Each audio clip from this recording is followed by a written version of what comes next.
Welcome to a new episode of Talking About Rules. Today's guests, Yves Cote, Kelvin Martin, and Gerard Arsenault, Badminton Panam, technical officials, assessors. Good afternoon, everyone. Thanks for being here with us. I think we have gone through some very interesting presentations.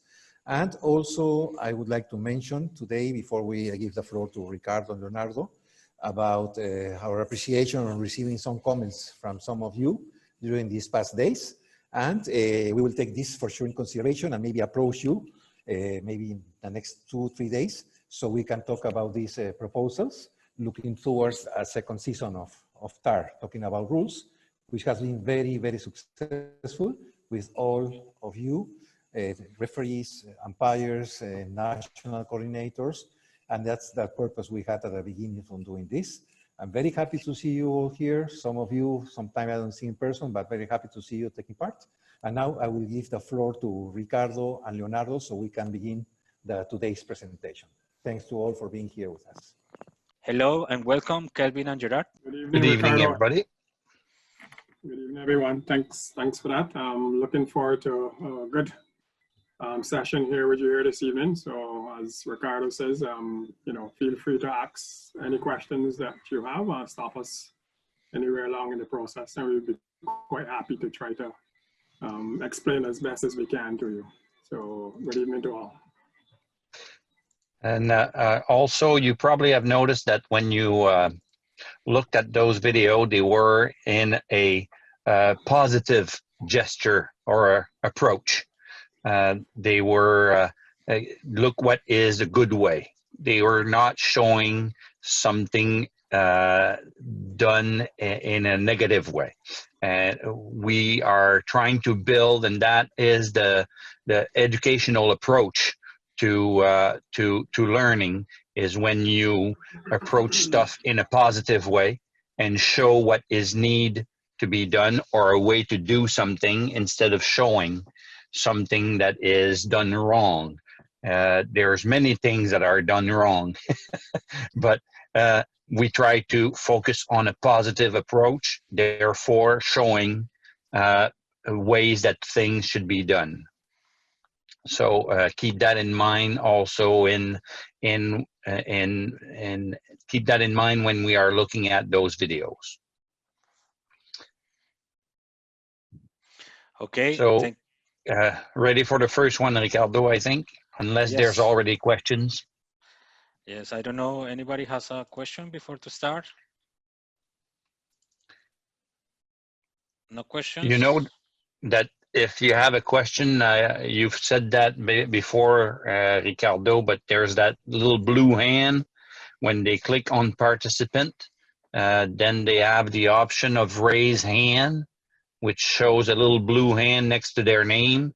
And on their screen, like if I raise mine right now, it goes blue next to my name. So that way we know you have a question. That's just a little trick. Until the video plays, Philippe, I want to congratulate you. I don't know if I had the chance to do that yet, but congratulations, Philippe, for your BWF certification. And I am very happy to see a hockey stick behind you also. Thanks.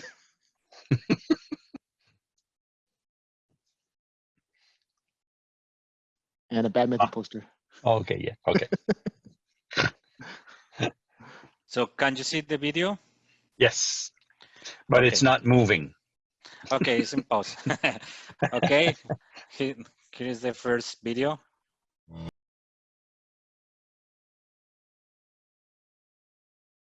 Okay, this is the first video. Do you have any comment about this? Gerard, Kelvin? Yeah, very, very important there is the fact that the umpire thought that he had heard a double hit, and he acted on it, then to realize that he had made an error. And again, it is important to give the players information. So having made an error, he would have apologized for making that error, but importantly, call all 4 players to the net and explain to them, you know, that he thought he had heard a second striking of the shuttle. And for that reason, he had called, you know, to realize that he was wrong. So the important thing is information, to inform the players what's happening, so you don't leave them guessing as to, you know, what is happening. So the approach there is to inform the players. And we all make mistakes, and he admitted his mistake and then called a let and then moved on from there. Yes. You know, when you're on the chair, it's almost reflex, right? You're on the edge all the time a little bit, and you see something, bing, it comes out sometimes. So everybody does mistakes. If you can recognize that, apologize, bring all 4 players, and Calvin covered it very well. Thank you, Calvin.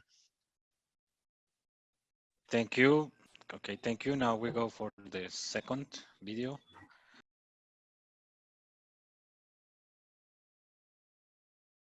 Okay, so we already saw the second video. Mohamed, have a question, please, Mohamed.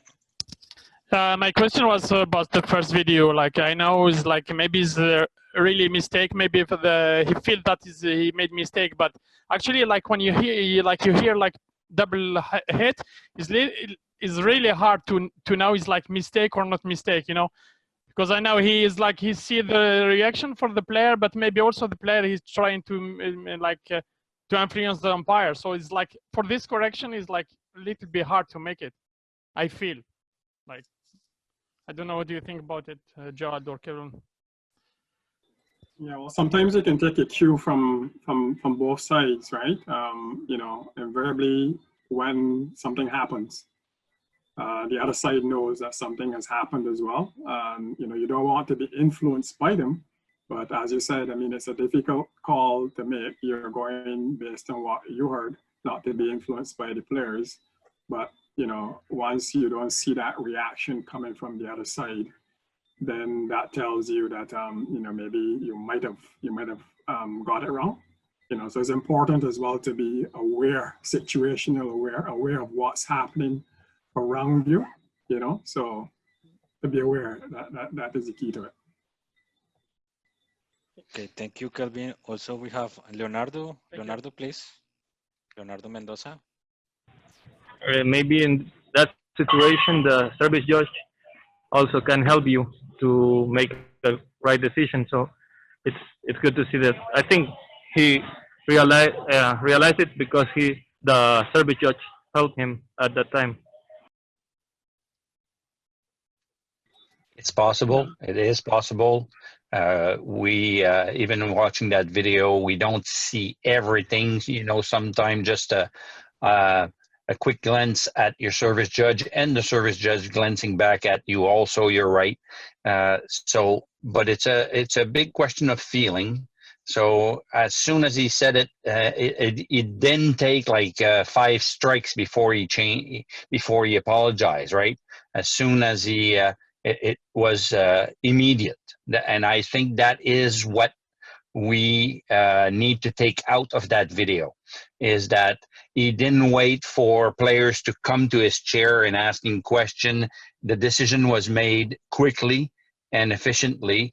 He called everybody in, explained, played a let, and I think that's what we need to take out of that video.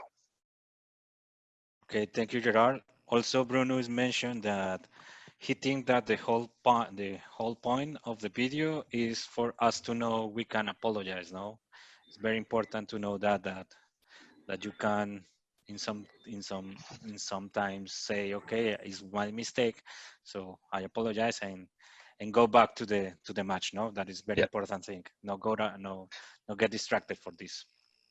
I'm happy to hear that from a referee, Ricardo. Okay, but was Bruno? Bruno mentioned that, no? I just reading that mention. No, but that you just approved it. So the second video, unless there's another question regarding the first video, I would like to mention something about the second video. Okay, Gerard, we don't have more questions. You can go through the second video. The second video, we heard announcement, and having to pronounce names who are not in your native tongue, let's say, it's sometimes not easy. And I appreciate that video a lot, because having to pronounce those two uh, from Thailand, it's not always easy to put that all in a nice flow of a sentence, but that person did. Even though the names were not perfectly said, according to someone native from that region, you just keep going, right? Don't stop, hesitate, or anything like that. It's the flow of the announcement. Those players are used, not necessarily that it is nice, but they are accustomed to people not saying their name properly. Like me, being French, my name is not said perfectly by everybody all the time, like in my mother tongue, right? So there's and that's fine. I accepted that, but it's a flow to it, and you just keep going. I think that's what we need to take out of that video. I know that I've said names of player that the entire crowd start laughing when I said the name. So I don't know. There's some Chinese name, when you put the intonation not at the right place, it means something completely different. So I think that's what happened in my case. The crowd just started to laugh, and I just kept going, and like nothing is. But it's, of course, you try to not to do that, but you don't want to stop and start over and over. Yeah, as Jared said, the important thing there as well is, you know, the flow. So, you know, if you have the opportunity, and as a matter, not if you have, but take the opportunity when you get your score sheet to actually write out in the syllables and pronunciation that you would be able to look at. It might not be spelled the same way, but you can break down the names into syllables, and that would then help you to be able to you know, pronounce and repeat them. And also importantly, you know, it is allowed for you to actually read the names off of your score sheet. So that's where you might be able to sorry, excuse me, break down the words, the names, sorry, on into syllables and write them down on your score sheet. And the important thing, as Gerard said, is that once you start, don't stop. You know, you might be pronouncing it wrong, but, you know, be confident about it. You know, say it loudly and say it in a smooth manner. Try to prepare as much as you can before. You know, ask the players how to pronounce their names. Ask you know, your fellow umpires how to pronounce names. And it's very difficult to pronounce, especially those Thai names. You know, I've had problems with them myself. You know, so, you know, the important thing there is not to break the flow, and to go quiet and muffled, head up, and say it as best as you can. Okay, thank you, Kelvin. Now we are going for the third video, video number three.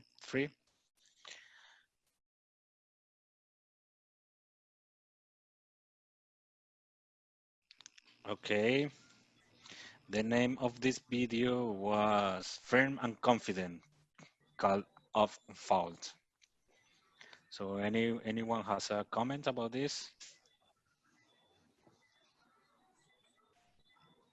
Yeah, well, several things happened there at the net, as you will see from the video. You had the player racket invading the opponent's court. You you had him actually touching the net, you know. But the important thing again would be the umpire would have had his eyes on what was happening while the players were at the net, so that as soon as something happened, they were able to shout fault, you know. So several things happened.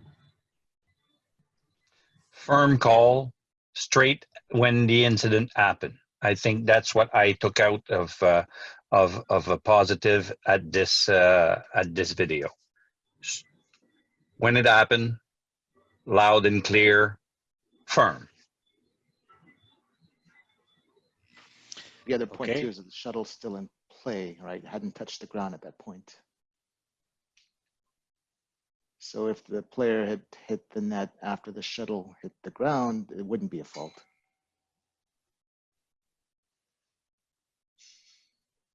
Yes. Small details, Philip.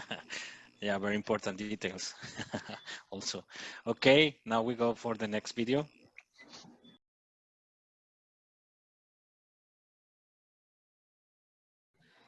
Okay, so any comments here? Yeah, we had mentioned in one of our previous discussions that not on all occasions when there's sweat on the court that you need to stop play to get the court assistant to come in. It could be a situation if you realize that the player could easily use his or her foot to to wipe away the sweat. Do that. That saves you some time and cut out some of the delay in play. So it's one of the options that's available to you. When there's only like a couple of drops, that's an easy one to decide. If there you felt like there was a cloud of rain that passed over the court, then that's when the mopping gets done. But if it's just a 1-2 drop at the service line, and this is also more common the later in the match than the sooner in the match, of course, when some players are starting to sweat a little bit more. And sometimes when I ask for them to use their foot, they try to clean around the court, like 2, 3, 4 drops, and it's time to try to spend or wasting time. And sometimes we can call them to the chair and tell them that do not wasting time, or call the person who helps us with the mop to do it quickly. What do you think about it? I think it's an umpire decision.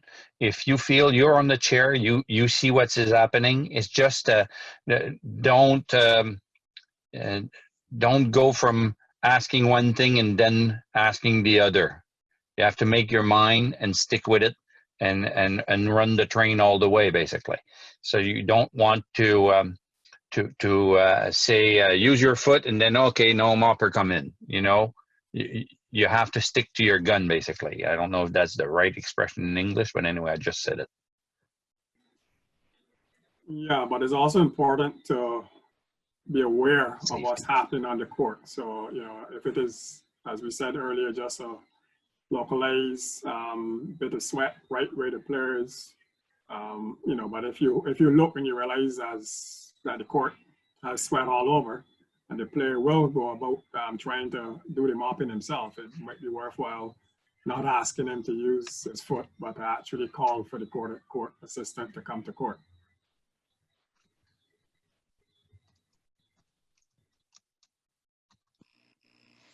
Okay, thank you, Calvin. Thank you, Gerard.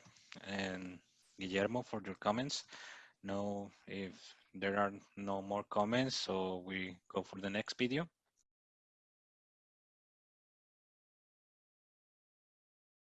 Okay, any comments? Interesting video from the point of view that you can't see all that's happening with that particular match, but if you look at the scores, you'll see that it's pretty advanced in the second game, and it might be a situation where the umpire might have felt that the player wanted to use that as a point of delay as opposed to really wanting to take a quick towel, right? Because as we had emphasized here before, they are allowed to take a quick towel as long as they do not delay the game. You know, so as I said, a lot of it has depends on what's happening with the game that you are officiating. You know, so sometimes it's a bit difficult to say, well, you know, this one particular brush will cover all situations. It very much depends on the situation at hand. You see that the player did take a shirt to wipe the sweat away, you know, so definitely there was some sweat there, but the umpire is in the best position to determine, you know, whether to allow that break or not. It's also after they lost the point, right? And they did not go right after the shuttle hit. It, of course, like Kelvin said, there's a lot of things that we didn't see that happen on that court because we saw like the replay and different things, but we didn't see what the player were doing. And the players, you know, that it's a decision that has to be made by the umpire. If the umpire felt, obviously in this situation, that the player was going to use that to delay the game or change momentum, and the umpire didn't allow it, basically. And it was well done, also well denied. Also, Mohamed have a comment, please, Mohamed. Yeah, also I think as Gerald he said, because they lost the point, and I think what I feel he's like, after the point he go to his like partner, he speak to him, and then other than almost ready to serve, then they ask for tower, because this she don't allow. Yeah. Okay, thank you. Yeah, that's an important point there, Mohammed. You know, keeping an eye on the opponents, and once the opponents are ready to play, then the other side should also be ready to play as well. Yes. Okay, now we're going for the next video.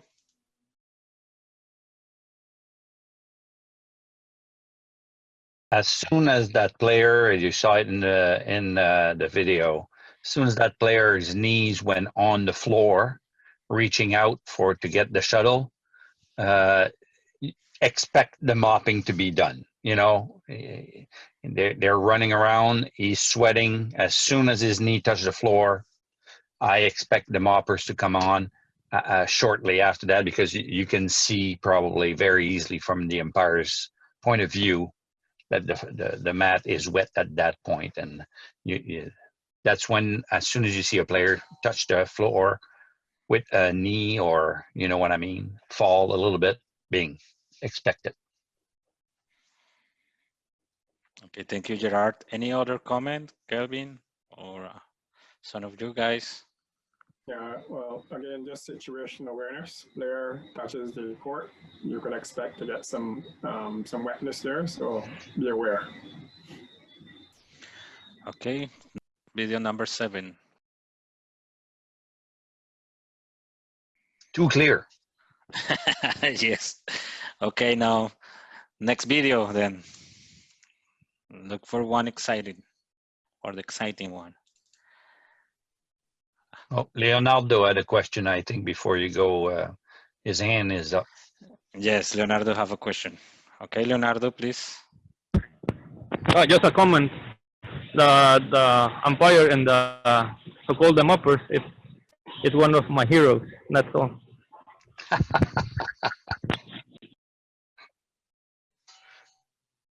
Okay, thank you, Leonardo.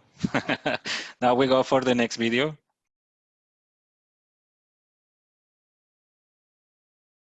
Okay, any comment here? Yeah, I guess that's a demonstration of textbook instructions there. Shuttle strikes the racket and proceeds towards the back of the court. Called fault immediately. Yes. So, okay, next video.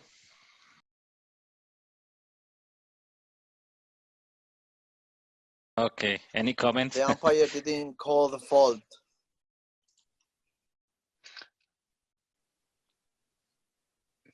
Guillermo, yes. The umpire did not call the fault. It was a good decision because the shuttle went completely sideways, you know, straight from touching. It was an obvious call. So they're trying to limit the time that an umpire talks basically and calls fault, because if you calls everything that is a fault, you know, Guillermo, you would say fault way too many times, right? So obvious one, they're trying not to have us to call them. Yes. Okay, thank you, Guillermo. Thank you, Gerard. Next video.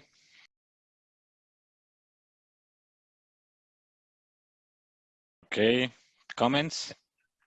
That is a very important call to be done, because especially that you saw it was done quickly, was landed inside, and the line judge signaled in.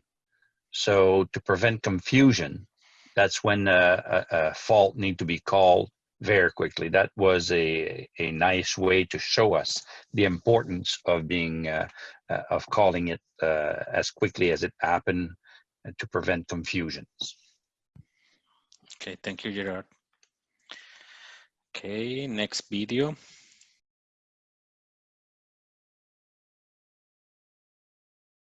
Okay, any comment? Okay, Mohammed have a comment. Please, Mohammed. Yeah, my comment is was for previous video is like more. It's like when they touch the shuttle and the shuttle land outside is more like help to call it like a fault. Not if he's like he's land inner of the court is otherwise the point go to the opponent. Yeah, I don't know if I'm clear. Yeah.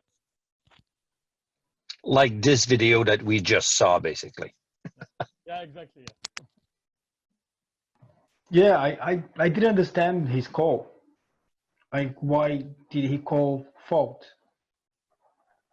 at this last video? The shuttle was touched before it landed, as far as I could see, anyway. Oh, okay. No, for me, it touched the floor before. Well, anyway. I might be wrong, and if I'm wrong, I'll blame the video that Ricardo is showing us. Okay, maybe we can see again the video. Yes, because I saw the shuttle landed first. Yes. Okay, this one of the one before this one. The last one, the 11 video. Okay, number 11.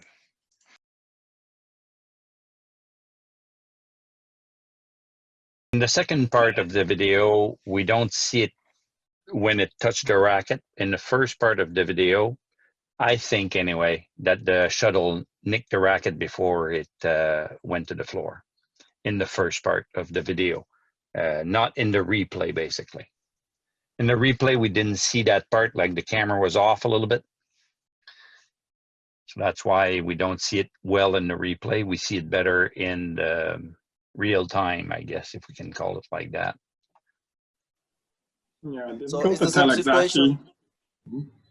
Yeah, I was just going to say it's difficult to tell exactly what happened there, but the caption of the video did say that it touched the racket before going out, right? So the umpire would have been in the best position there to see what was happening. So the important thing there is that according to the caption, it did hit the racket before it went out. Difficult to see.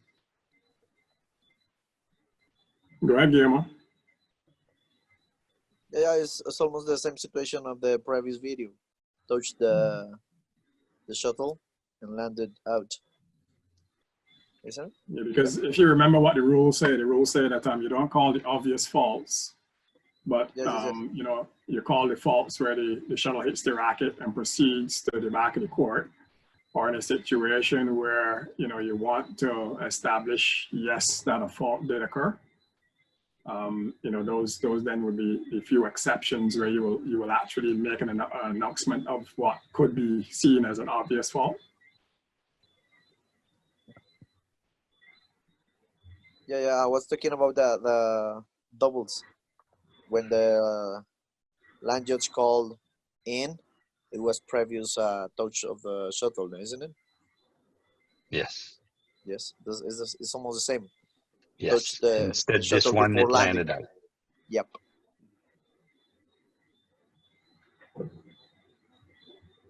Mohammed, please, you have comments? Yeah, about this last, because I think they're like regarding to the name of the video is like they're talking, he called the fault, and the name was like to clarify.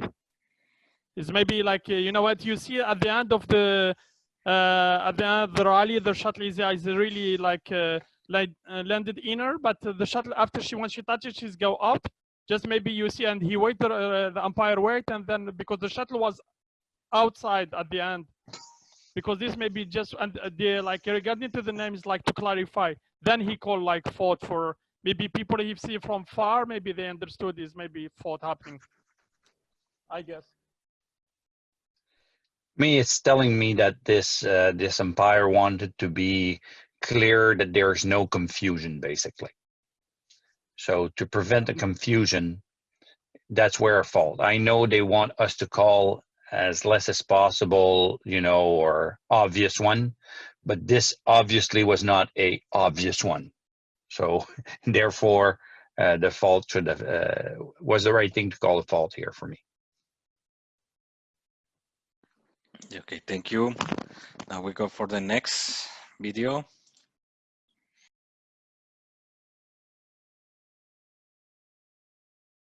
Can we Okay. see the next video, the next video before? Okay, let's see. I think they go well together. So it might bring up less comment or more comment. I don't know, but because the Okay. next one was a fault, this one wasn't, according to the videos, and the next one is. So Okay, so see the next video. Okay. Yes, PJ, for the 12th video, it called fault, I think, and the first video is not a fault because it's not an obstruction by Lee Chong-Wei, I thought. And in the second video, I saw the girl was defending, crossed the net. That's why the umpire called a fault. Yeah. Yes. It's a bit confusing, the names of the video, because the first video with Lee Chong-Wei, BWF is saying there was no fault for obstruction. When you say there was Yes. obstruction, it means there was a fault, right? So I understand that they were showing that the umpire should have called an obstruction like a fault, or no? Am I wrong? if what they're saying is that the one with Lee Chong-Wei, the umpire did the right thing by not calling him An obstruction fault. Yes, fault Okay. by not faulting Lee Chong-Wei, basically. Yeah. And the Okay, second and video, there was no obstruction, right? there was an obstruction called in the second video. But how? Well, I didn't see the obstruction. I just saw her racket crossing over the net. Touch the racket of the other girl when he smashes, and she Wait, I crossed. didn't. Could you play and that when- again, when- Ricardo, please? I couldn't see that. I'm sorry. Okay, okay, we can play again. This is the It was idea. very confusing. This is the idea, to have a debate here. You can put pause on the video. Okay, At the Fran, time. Fran, If it's possible. If it's possible.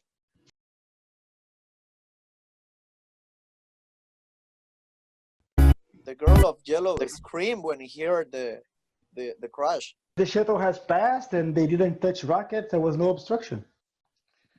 I think I heard brackets clash there at the end. Really? Oh, Yeah, maybe that Bruno, was just it. to clarify, there it's not necessary for the rackets to clash for there to be obstruction, right? So that's the first point.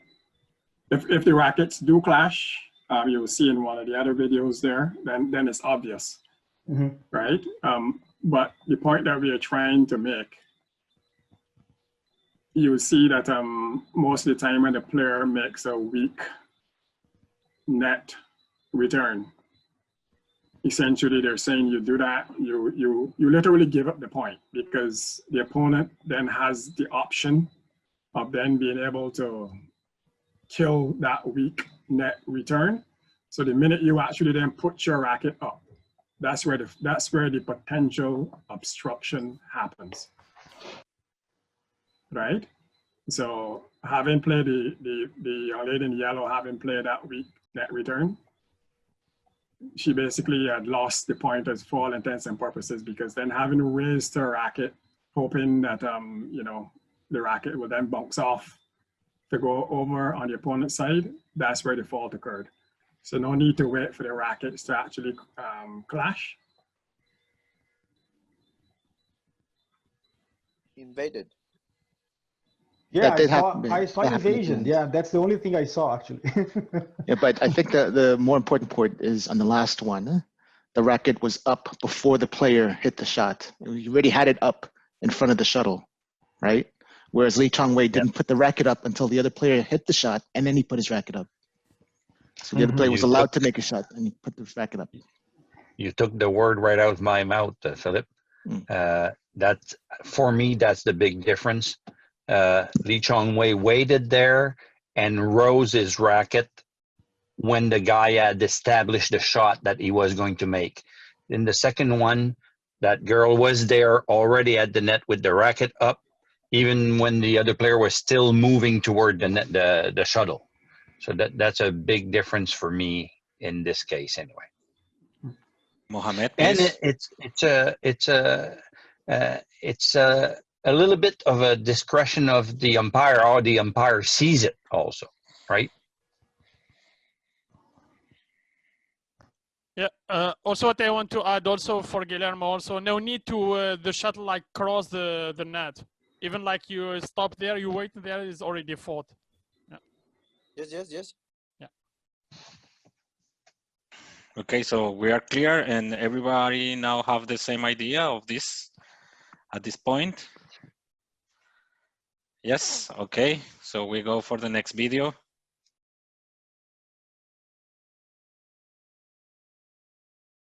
I think he didn't argue with the umpire there. Good thing you didn't argue with the service judge either. Okay, this one was very clear. Any comments? Okay, let's go for the next video.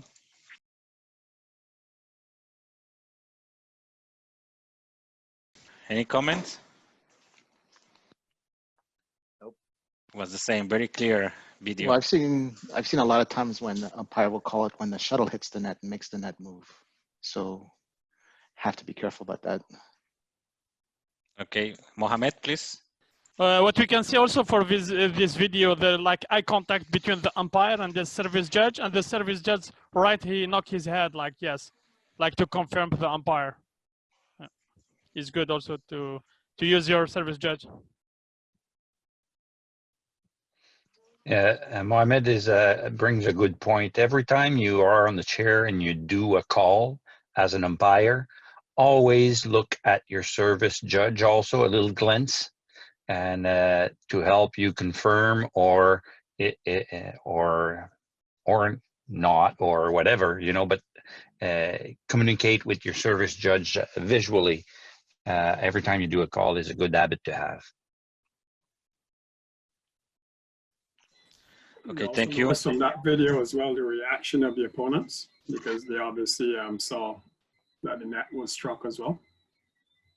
So it was important that you as the umpire saw that as well. Thank you. Now we go for the next video.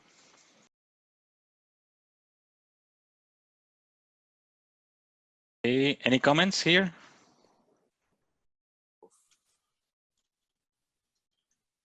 Just to say that in as much as the umpire can do that, he has to be 110% sure that the shuttle actually went out, as opposed to where the line judge called in. So key there is to be 110% sure, because it was very far away from the umpire. So once you're very confident in your eyesight, and you're 110% sure, yes. And what I liked about this video also is that it was done immediately. as soon as the line judge gives his signal, bing, the umpire did a correction. He did not wait and did not ask for another signal or whatever. Bing, right there and then. And that shows the confidence that the umpire had on that line call, and therefore less chance of being argued by players when you are this quick, this confident. Okay, thank you. Now we can go for the next video.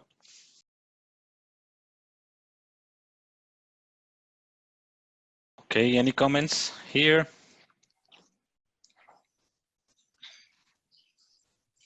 No comments from referees?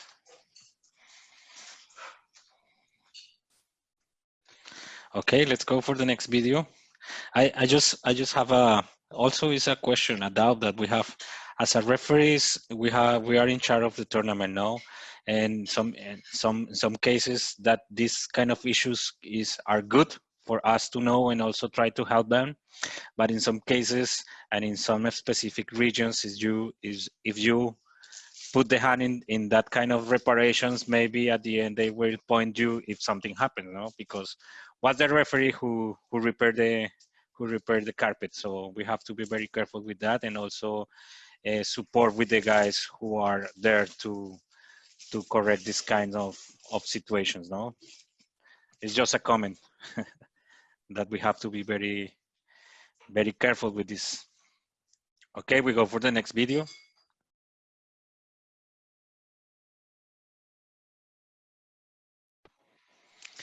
Well, any comment? Yes. The umpire must to call the players to their chair and tell them the match will be suspended for some emergency, because I thought it was Japanese. They didn't know what was happening. I'm correct or not? Yeah, that's a good point. Again, it's all about information. Yeah, I happened to be in the stadium when that happened. It happened the day before as well. So, you know, there was a little bit of apprehension by all, because the previous day we knew that it was a false alarm. So, you know, I guess that was hence the hesitation from the players. But you're correct. You should have called them to the chair to give them a better explanation. He did raise his hand to say suspended, but you know, again, any information that you can give to the players, because you know, in as much as the announcement was made in English, and I probably think in Danish, maybe they might not have understood what was happening. So you are correct that you know, the umpire could have give them some more information to help them to actually get off the court. Thank you. Mohamed, please. And also, I don't know, normally before the suspension, normally he should ask the referee, because the referee who decided to suspend the match or no. But I don't see like even the referee gives signal or something like that.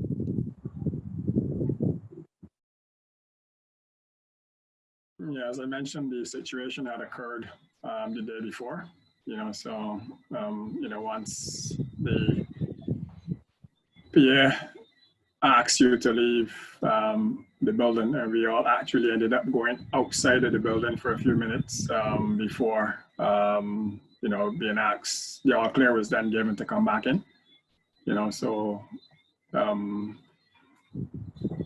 no need to actually wait on the referee in that situation. I was in a tournament in a country, Pan Am Junior, quite a few years back, where there was a power outage twice a day. So in the middle of a rally, boom, and there was no emergency light in the venue also. So it went pitch black as soon as the power went out, and there was a few fan with cell phone that would light it up a little bit there.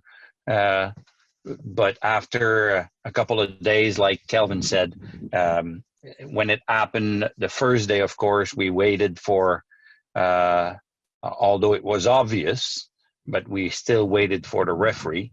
But after that, the morning of the second day, then the referee says if there is a power outage or there is an announcement or something, then just announce that the play is suspended and go, right? Don't wait forever. So that probably is the case in this case. If Calvin's saying that there was a situation like that the day before, then probably that's what happened the next day. Okay, thank you. Also, I think Trevor wants to comment. Please, Trevor. Hi. Yes, Kelvin, you said that the emergency announcement came on the day before. As a referee, normally on the start of my day with my umpire's briefing, I would have pointed out to them about the previous day's emergency, and therefore put all the umpires on alert for possible suspensions and the procedures. So that's one of the things that I would have done as a referee for such a tournament. In terms of what Gerald said about the tournament, which had several power cuts, I would have done the same thing also, reminding them that, okay, this is your protocol for suspensions and that type of emergencies. So therefore, the umpires would have been very fresh in their mind about what to do in these situations. Okay, thank you, Trevor. Philip? Oh, just wanted to make sure everyone knew there was an incident in Vietnam where the roof collapsed over the court, and the referee had evacuated the players off the court, luckily, before anything happened.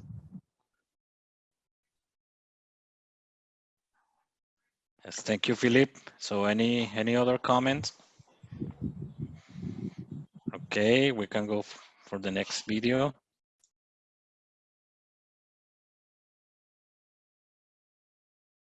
Okay, any comments here?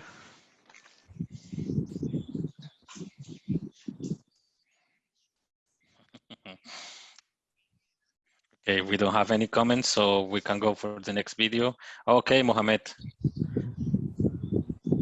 Please, Mohamed. Sorry, yeah, sorry. I have comment here. I actually for this situation here is not showed in video, but the umpire give red card for the French team because they don't hear when they actually during the interval, like they pass the time, and like the referee was there to repair the box, and even they like because they over like the 2 minutes and they don't hear, so he give them a red card.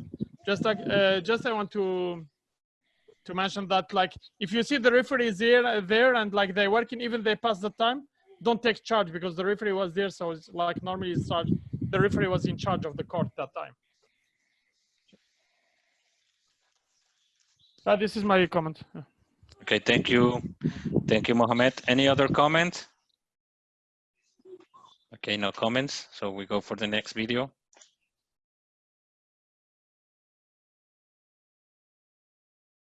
So, okay, other comments? Any comment here?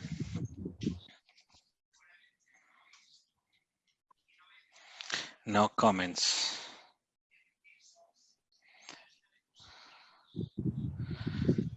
Okay, so we go for the next video.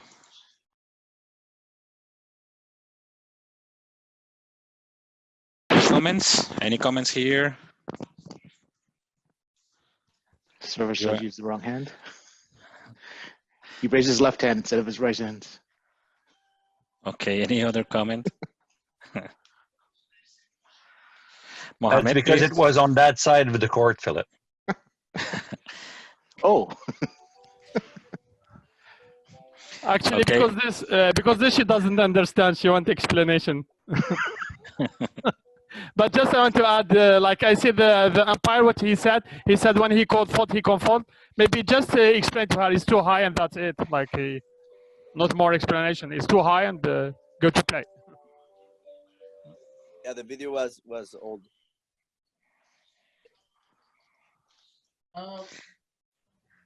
It looks to me, hello? Yeah, Trevor. Yes, Ricardo. It looks to me like she wanted to see where the height of the equipment fits against her body. But she should still get the umpire's permission to go across there. So even though she wanted to test the height against her body, she still has to approach the umpire and say, I would like to see where the height, to explain what she's going to do before she goes over towards the umpire, towards the service judge. So the umpire made a good call, very good call. Okay, thank you, Trevor.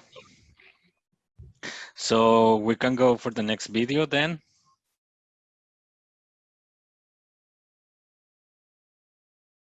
Sorry, this video is like 1 hour length. So we have to see another in another time, maybe.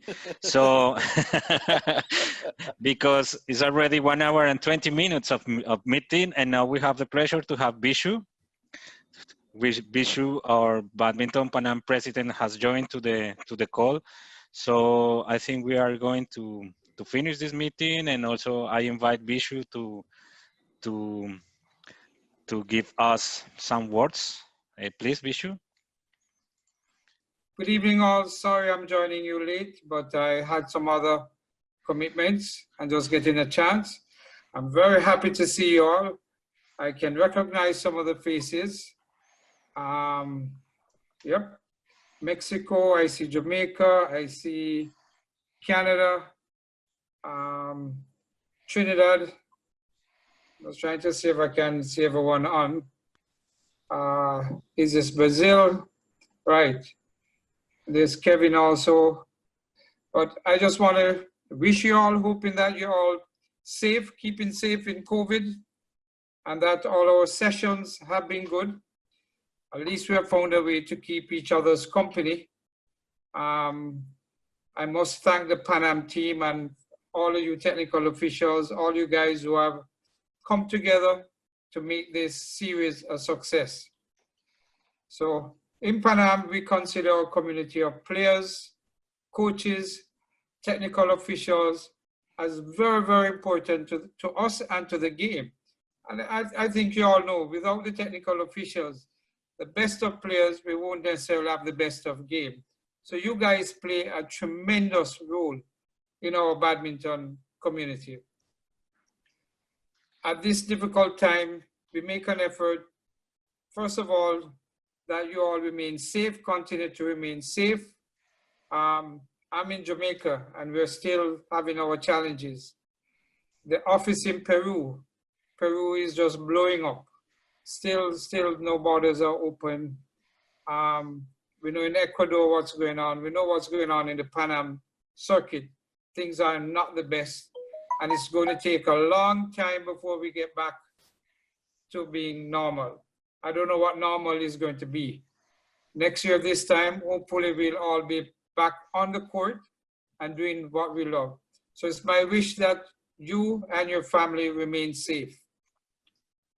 Today, we finalize the first session of meetings with our technical officials and national coordinators, in which we have provided our referees and umpires important information and updates with the aim to be prepared and ready to officiate when our return to normalcy begins in our countries and in our regions. And you would have seen us over the past months or two, both Coaches Corner and also the players, trying to engage the players in different activities to keep us active, to keep our badminton community together and active. So I'm really happy for this coming together of the umpires, referee, coordinators. I think this was a good opportunity for all of us. I want to use this opportunity to express my sincere recognition to our presenters in this season.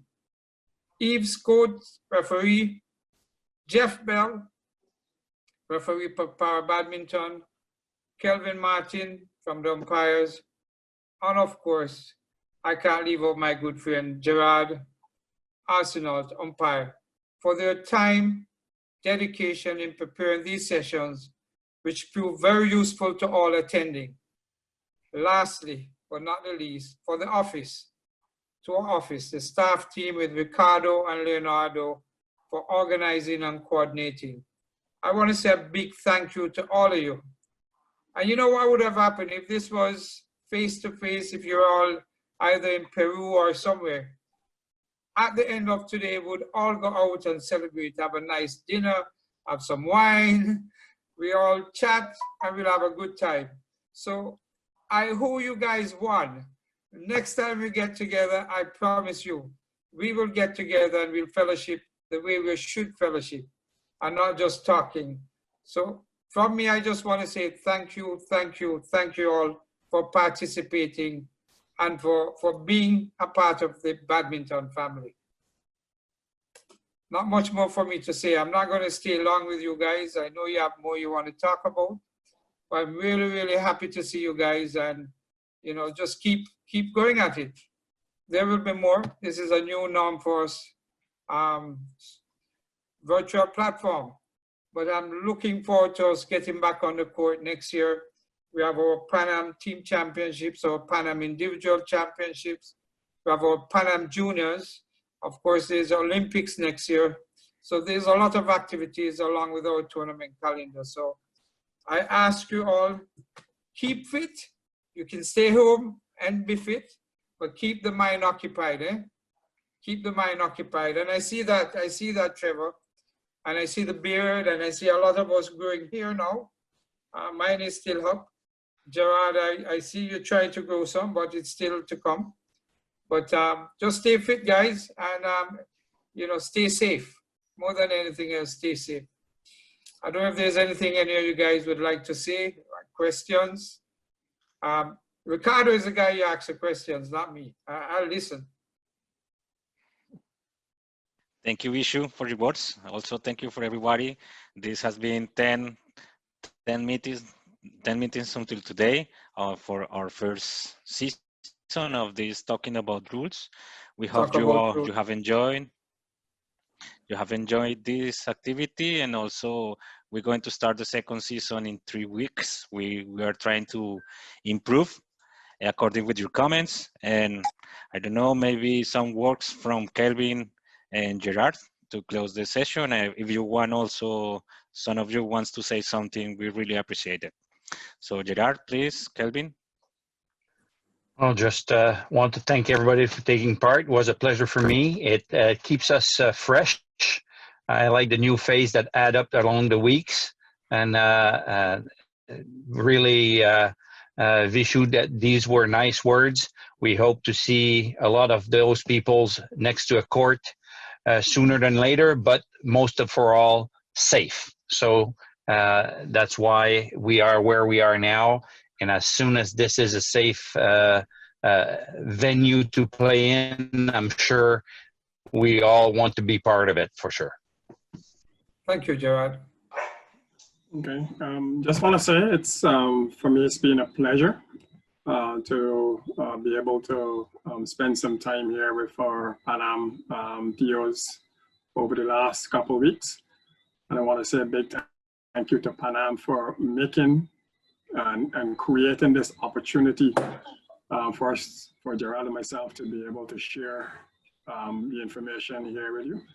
And I guess we can only go from strength to strength here, taking on board some of the comments that you know, have come back to us in areas where we can actually improve the information that's being put out there towards you, TOs. So I just want to say, be safe and enjoy your time off, and we will see you again sometime soon. Thank you so much, Kelvin. Thank you, Kelvin. Mohamed also have a comment, please, Mohamed. Yeah, on behalf of all the umpires, like I thank Calvin and Gerald for give this workshop. To you, Ricardo, for manage this, and all the German and all Pan Am office. Thank you very much, and nice to see all my friends also umpires. It's a long time we don't see, and I hope this pandemic like going soon, and we can meet each other soon in tournaments. Thank you very much for everyone. Thank you, Mohamed. Okay, thank you everyone. Thank you, Ishu, for being here and also your words. Thank you, Gerard. Thank you, Kevin, for your commitment with this, and for sure, all the umpires, technical officials, which are our friends, and this is a friendship. And then, you know, this is the spaces that we have to share each other, no matter the distance. But we know that just to seeing you, we know that you are good, you are safe, and please keep in that way. So thank you everyone for being here. And you know, we will start the second session in 3 weeks. So hope to see you there all. Okay. So good night for everyone. Hope to have a nice break. Thank you all. Good night. Have a good day now Bye. and stay safe. Bye now. Okay.